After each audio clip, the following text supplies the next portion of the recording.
அண்மை செய்தியை பார்க்கிறோம். மடப்புரம் கோயில் காவலாளி அஜித்குமார் வழக்கில் தனிப்படை காவலர்களிடம் சிபிஐ அதிகாரிகள் சரமாரி கேள்விகளை எழுப்பி வருகிறார்கள். இது தொடர்பான விவரங்களுடன் செய்தியாளர் ஹரிகிருஷ்ணன் இணைந்திருக்கிறார்.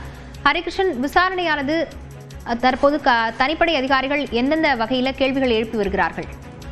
லாவண்யா, சிவகங்கை மாவட்டம் பத்ரகாளி அம்மன் கோவில் காவலாளி அஜித்குமார் உயிரிழந்த வழக்குல இந்த சிபிஐக்கு மாற்றப்பட்டு டிஎஸ்பி மோஹித் குமார் தலைமையிலான அதிகாரிகள் விசாரணை மேற்கொண்டு வர்றாங்க.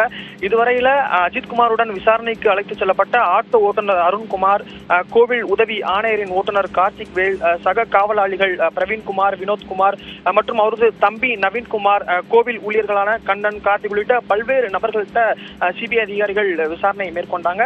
அதே போல அஜித்குமார் மீது புகார் அளித்த நிக்கிதா மற்றும் அவர்களுடைய தாயார் 2 பேர்ட்டையும் விசாரணை மேற்கொண்டாங்க.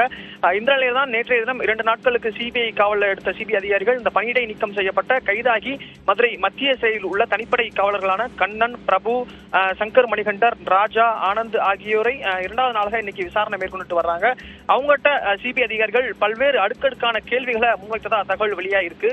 குறிப்பாக இந்த யாருடைய உத்தரவின் பேர்ல அஜித்குமாரை விசாரணை செஞ்சீங்க, அதே மாதிரி இந்த திருப்போணம் காவல் நிலையத்தில் அஜித்குமார் விசாரணை நடத்தி காவல்துறையினர் அனுப்பிய பிறகு எதன் அடிப்படையில அவரை அழைத்து சென்று விசாரிச்சீங்க, அஜித்குமாரை ஒரு நாள் முழுக்க அடித்து துன்புறுத்தியது ஏன், அதே மாதிரி அஜித்குமார் தாக்கப்பட்டு காயமடைந்த நிலையில மருத்துவமனைக்கு அழைத்து செல்லாதது ஏன், அஜித்குமாரை அழைத்து சென்று விசாரணை நடத்த வேண்டும் என்று உயரதிகாரிகள் யாரேனும் அழுத்தம் கொடுத்தார்களா, அஜித்குமாரை எந்தெந்த இடங்களுக்கெல்லாம் அழைத்து சென்று விசாரணை மேற்கொண்டாங்க, இப்படி பல்வேறு கேள்விகளை முன்வைத்ததா தகவல் வெளியாயிருக்கு.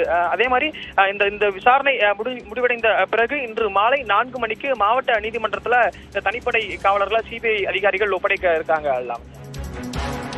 விவரங்களுக்கு நன்றி ஹரிகிருஷ்ணன்.